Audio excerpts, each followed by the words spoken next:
Hello and welcome to the Road End podcast, where each week we will speak to a new guest, get to know them, and talk all things Liverpool. Hi everyone, welcome to the Road End podcast. I'm pleased to say today I'm joined by Mark Moraghan. Mark is an actor and an on-stage performer, featuring in shows such as London's Burning, Brookside, Coronation Street, and many more. Thanks for joining, mate. How are you? I'm good. How are you? Yeah, good. It's nice to have you. Thanks for asking. Let's start with your acting then. So obviously, I remember going back here, London's Burning. My mum used to love it. Early 90s, I think that was. And then Brookside, which is massive, especially in Liverpool. How did you get into acting then? School, really. In primary school, my old teacher, Harry Sayre, he cast me in Peter Pan with the green tights, and I got the bug. And then I was in all the school plays, and so it was his fault, really. And he still comes and sees me when I do stuff at the Royal Court or in Liverpool. He always comes along and sees me, so that's nice. And then when I went to secondary school, Arundel Comp in Sefton Park Road. I had a good drama teacher there, Peter Casey, and he obviously saw something in me, and he put me in all the school plays again. Then the BBC came to our school with a Willie Russell play. It was 2 episodes of the BBC called Lies, for a programme called Scene. And me and my mate, called Steve McManaman, but not that one. We got the 2 leads in it. So I got paid all this money off the BBC as a 15-year-old, and I thought, this will do for me. So I decided then that's what I was going to do. And it started there, really. And then when I left school at 15, and I went to work on the market stalls for my auntie and did proper jobs, you know. I did stuff at Unity Theatre from the age of about 16, 17. I was in all their Christmas shows and stuff. And we toured a Barry Keith play called Barbarians. So you couldn't get your equity card then. It was a closed shop. So I was just doing like fringe stuff, trying to get my equity card.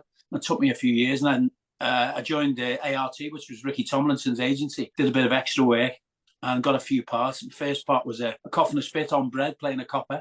And it just went on from there, really. And then, yeah, the rest is history, as they say. But a Scouser playing a copper? I know, yeah. Young and naive. But yeah, that was my first talk, speaking. Apart from when I was a kid, like, that was my first adult speaking part. And then the parts just gradually came in over time. And then I got an agent in London. And the parts then started to get bigger and better, I suppose. And that's it. And that's how I started. What's been your favourite part so far? Obviously, you've had plenty. I did a World War II film in 2014 called Allies. And I got to run around in driving American Jeeps, Willys Jeeps, and shooting machine guns and do all that stuff. And, you know, in your 50s, I thought all that had passed me by, you know. So to get offered a role that required running around with guns and driving Jeeps and stuff, it was great. So it was a dream job, and I thoroughly enjoyed it. So that's probably one of my most enjoyable jobs. What else? It's too many to mention, really, but that stands out. I love theatre as well, so I've done some great jobs. I mean, our day out at the Royal Court with some amazing kids. That's a great memory. I really enjoyed doing that. And You'll Never Walk Alone, obviously, is probably the highlight of my theatrical career because of the crowds. You know, the crowds that have come have just turned it into something beyond your wildest dreams. So to perform at the Echo Arena, as it was there, to perform there was phenomenal. You know, it was a packed house and stuff. So You'll Never Walk Alone is probably the other standout, I would say. I didn't realise you narrated Thomas and Friends. Yeah, I did that for about 7 or 8 years. Well, I stopped doing a series about 2 years ago, and but they kept me on doing all their YouTube content and toys and games and stuff like that, because sometimes they require the narrator's voice or the storyteller's voice. So I've kept my hand in, and I do the podcast as well, which we only finished, I think, last year. I recorded loads of them in lockdown. So I've kind of kept my hand in with them, but I finished the series a few years ago. So yeah, that was great fun as well, to follow in the footsteps of Ringo Starr and George Carlin in America, and, you know, and Ringo Starr. So some iconic people, big shoes to fill, but I kicked myself when I got that gig, but it was good fun while it lasted. How did it come about? Michael Angelis had done it for about 22 years. They just wanted to bring the changes a bit, because they'd gone from 2D to CGI. They wanted to just revamp the whole thing. But when I got the audition, I mean, every Scouse actor I know was up for it. Like, we were all in London, and I'd bump into a couple like Mickey Stark and a few others, Johnny McArdle, and we'd all go, "Oh, I don't believe you're up for this," you know. Every Scouse bloody actor on the planet, so I was dead lucky to get it. But I just thought, nobody likes change, so I just did an impression of Ringo Starr, and and Michelangelis. And I got the gig. Once I started doing it, I kind of started doing more of my own voice, if you like. But yeah, I just did an impression of them when I got the gig. So you're in the show. Let's talk about Six. It just grew bigger and bigger with obviously the success that we've had. This was its fourth outing, but it's obviously because we had Brendan Rodgers. When we did it with Kenny Dalglish was the manager, I think. Yeah, Kenny and Rafa were the two managers the times before. And then Brendan Rodgers, we did it. And obviously with Jurgen as well, we've done it twice. It's taken on a few different phases as we've done it, So I went to the last show of it this year. And to be honest with you, I'd never really looked into it because I'm always skeptical on how these shows are going to be, especially about Liverpool. And you'll know yourself, being in it, you must have thought, if this goes to shit. Well, you think it's a difficult one to do, isn't it? How do you do a show about Liverpool's history? Because initially, when I first saw the script, there wasn't a lot of humour in it. There was some great songs in it, and the history of the club was all there, but there was no humour.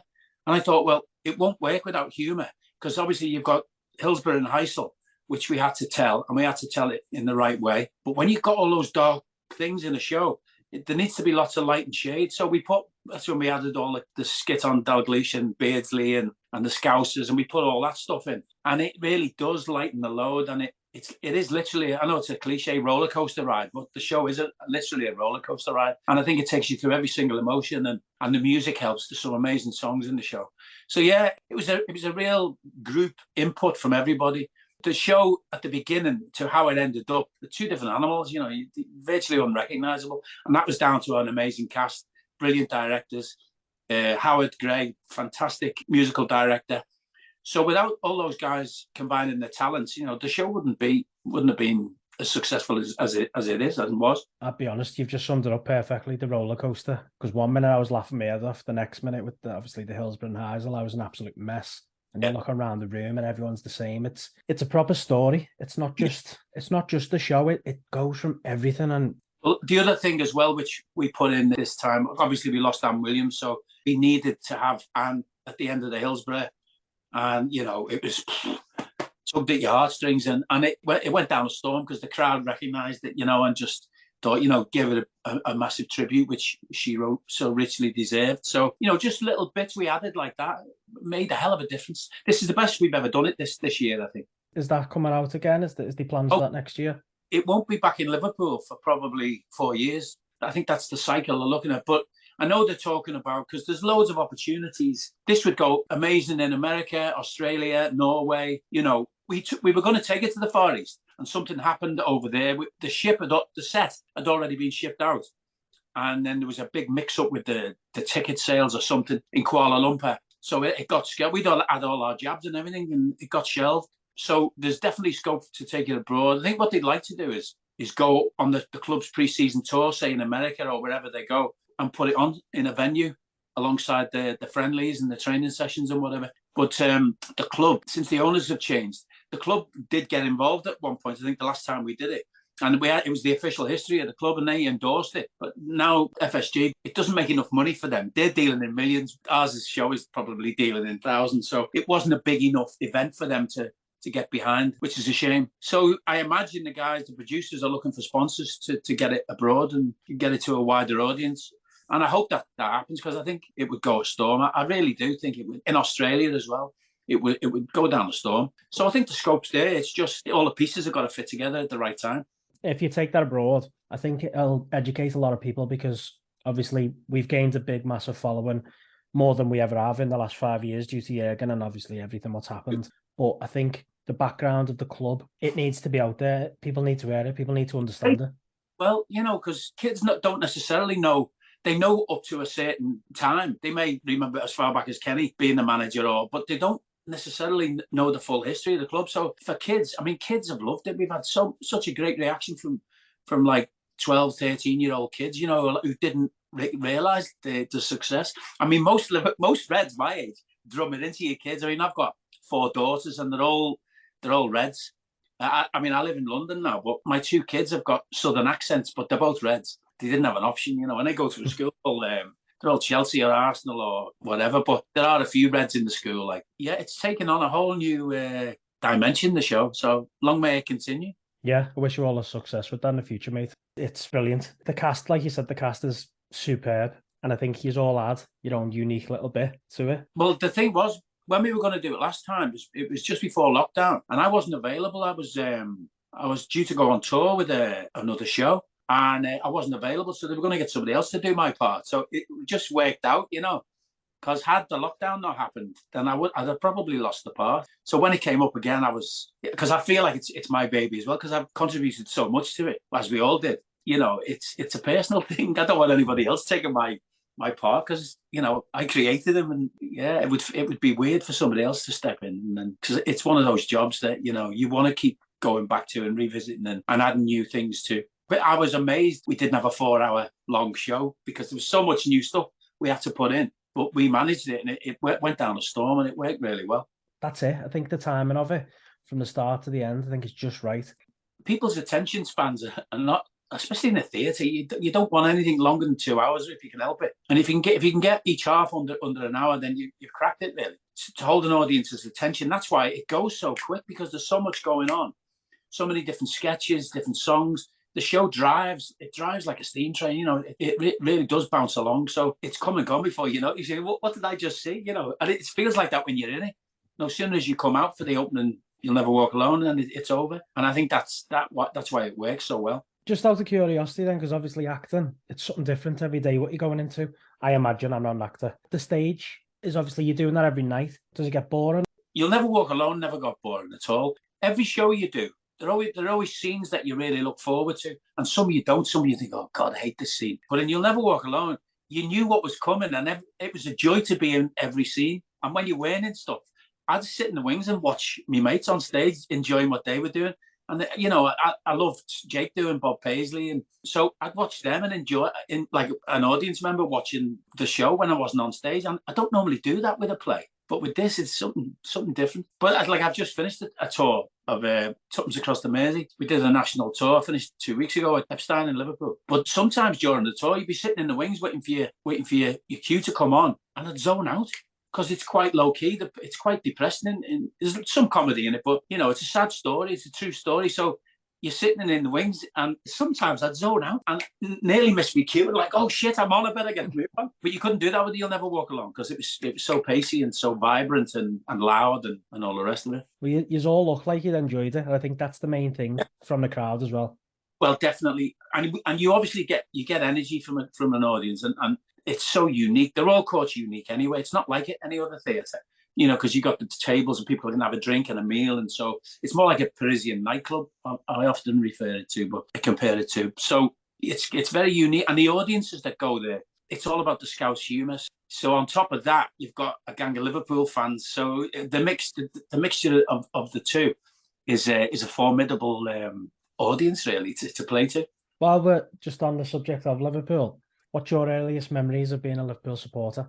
Well, obviously Bill Shankly was manager when I started going. I always remember my dad taking me in the Annie Road end. I think I was about 4. I think my first game was it was either Leeds or West Brom, or one of my first games. I remember Gary Sprake being in goal, and I remember him kicking the goalposts, getting the mud off his studs on the goalpost. He always used to do it, and I remember shouting at him, giving him sticks, saying, "Don't be kicking our goalpost, little 4-year-old kid," So that's my earliest memory. And my dad used to take me to all the reserve games as well. And then we progressed to the Kop, and that was a scary time for a 7-8-year-old lad. My dad always used to put me at the front of the barrier, and he'd be behind and have his arms around me, or on his shoulders and whatever. So my earliest memory is probably from the age of 4. I think West Brom was a 1-1 draw, and the Leeds game, I think we won 2-1. So they're the two standout games. I also went to I was in the boys' pen for Saint Etienne in '77. I climbed over into the Kop and lost my trainee. My trainee came off, and luckily threw it over and I got it. But they were good sports. It was like chicken wire, especially at the back, at the top. You could climb over, and loads of kids used to do it. I think I paid 10 bob to get in the boys' pen on that night, or 48p, something like that. And now look at the prices. I know, it's a joke when you consider, but it was rough in that boys' pen. But I got to see some amazing games, and Saint Etienne. I've seen some great atmospheres at Liverpool, but at Anfield and beyond. But that Saint Etienne game, you could cut the atmosphere with a knife. The colours, their fans were amazing. Saint Etienne at the time, they had these shiny shirts, and they were really exotic because in the first division, nobody had shirts like that. But the French had these shiny shirts and they all had these lime green wigs on, and they were just like aliens. It was amazing. And for a kid, it really stuck with me, that memory. But yeah, that's the best atmosphere I've ever witnessed at Anfield. So for the Kop, you're saying it was scary before. For any younger people that are listening, what was it like being in the Kop when it used to sway from side to side? If a goal went in or a near miss or a good save, you literally got picked up off your feet, and you ended up like 10 or 15 meters away from where you started. You could be in one place and you just literally get lifted up and carried along. It was quite scary at times because you used to get squashed as well. That's why my dad always had me in front of the barrier. But I can remember being a bit older, 15, 16-year-old, getting squashed up against the barrier. You could feel it on your torso and your rib cage. So yeah, but it was great. It was all part of the magic, and I don't remember anyone ever getting hurt as far as I can remember. But they were magical days. And Shanks, he started it all.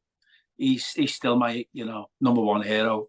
He started the ethos, and for me, Jurgen Klopp is a latter day Shanks for me. He's got a very similar ethos and outlook, I think, and he gets the city, he gets the club, he gets what we're about, and that's why the fans love him. Aside from that, he's a bloody good coach. Yeah, bloody good coach, you're right. So what's your thoughts for the rest of the season? What do you think our aim should be for that? Well, top four is priority, isn't it? And a decent run. If we can get a run in the Champions League, the midfield's been the problem, and we've been getting overrun in midfield at times.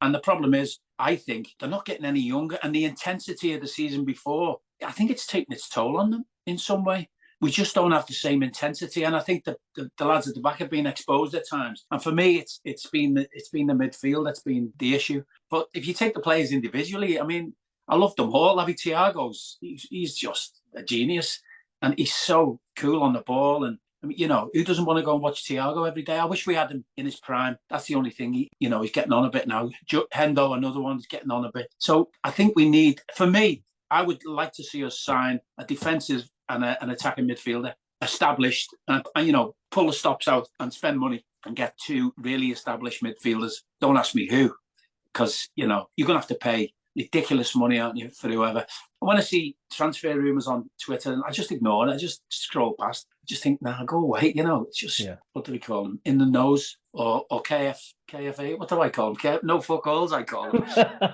So who knows? And the other thing now with FSG, because I thought it was just a vicious rumour when I saw it all on Twitter. I thought people are just after clicks, It looks like there's something in it and that they do want to sell. I know they keep saying they're not in any rush. My worry is who we're going to get. All the stick we've given Newcastle and Man City, I hope we don't go down the road of getting some Arabic state and all the sports washing, because I'd struggle to go and watch the Reds, I'd struggle to get up for the game. And I just think the game's on its hindquarters as it is for me. I mean, and this World Cup, it shouldn't have happened there, although I am watching it because who doesn't like the World Cup? But it doesn't feel right. It's in the wrong time of year, and all the bullshit with the you can't wear rainbows and stuff like. I just think, who are they to tell us we can't? So yeah, it does leave a bit of a sour taste in my mouth, this World Cup. But I'm still watching it, so I suppose they've won, haven't they?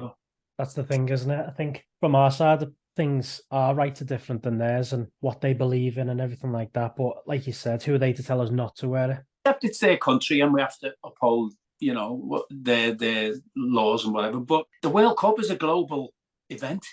So the fact that it's a global event, they also should realise what it is. And even if you said, right, okay, well, you can't wear, I don't know, you can't make any political statements anywhere else but near the football stadium. You can wear what you like in the football stadium. But then, okay, we'll do that. We'll abide by your rules. But as long as we can express ourselves in any way we see fit in and around the football stadium, I don't see anything wrong with that. But who knows? FIFA's bent as a nine-bob note in it. But, Sepp Blatter and Platini, they've all been taken backhanders, allegedly, for years. So, it's only lately now with this government we've got and through social media that we're realising we've all had the wool pulled over our eyes for years and years, but they're not getting away with it so much now because we're all onto them, and long may that continue, But anyway, I digress. We were talking about Liverpool, weren't we?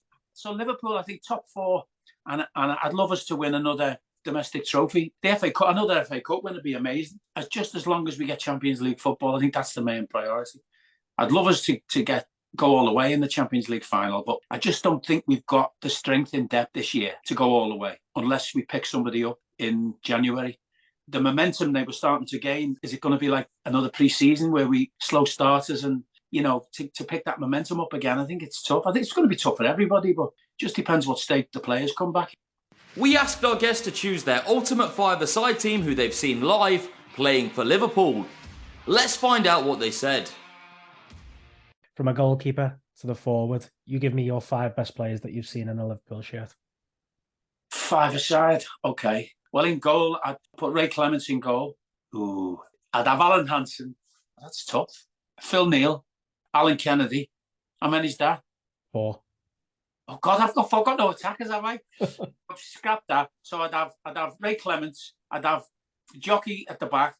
I'd have Graham Souness in the middle, and I'd have Rushy and Dalglish up front. Do you know what? It's great that, because obviously you get a lot of people doing the modernised type of players, but to wear the players that you've named, give me a little overview, a minute or two of Rush and Dalglish.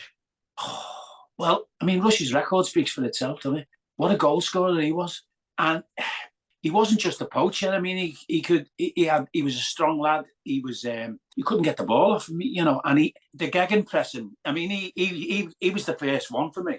He used to press, or he was, he wouldn't give the defence a second on the ball. His pressing game was phenomenal, and that's why he scored loads of goals as well, because he was on top of them, making the defenders make mistakes. Kenny Dalglish, again, when great players make space for themselves and just, they've got all the time in the world, they can look up and they can dink a ball, and and Kenny was that, and he used to stick his backside into people and turn them, and he was a genius, Kenny. So yeah, they were great to watch. I mean, I was at Wembley when Kenny dinked the ball and jumped over, and it came and set against Bruges in the Champions League, and I was right in that corner where he came over to us when he scored that goal. So that's a great memory. What a player Kenny was. That's why he's the king, isn't he? But but the two of them. I mean, there's been so many though. Keegan and Toshak. They said we'd never replace Keegan, and then up comes Dalglish. Mo Salah, he's up there. Mo's amazing. What a player he is.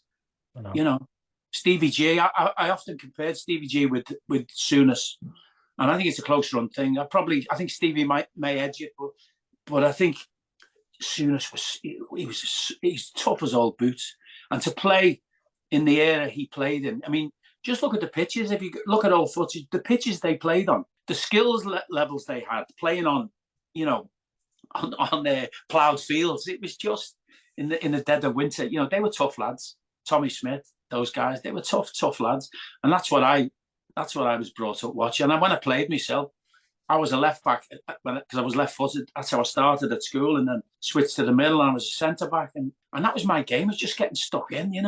I'd have been, if I was playing now, I'd have been sent off every week because you could tackle back in the day, and like Sir Graham Souness wouldn't last 5 minutes nowadays because of his game, physical game, and that's where the game suffered for me. I used to love a tackle, and you watch perfectly good tackles nowadays, and they're yellow cards, and you think, I'd love to see what the stats are in terms of injuries from the 70s and 80s up to nowadays, whether there's less injuries now because of those tackles. I don't know, but they seem to go on forever, those lads, and then they'd have a few pints after the game, and and they probably weren't as fit as the lads are today, but yeah, different era. Thanks for everything, mate, today. Thank you. It's been really good to get you on and get to know you, listen to your story, and I wish you all the best with what you're doing as well. And I hope the podcast goes on and does well. Hopefully catch up soon and see you in Liverpool.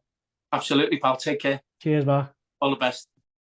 Thanks to everyone for listening to today's episode. Don't forget to follow our social media, twitter.com/theroadendpod, and also our Instagram page, instagram.com/theroadendpod.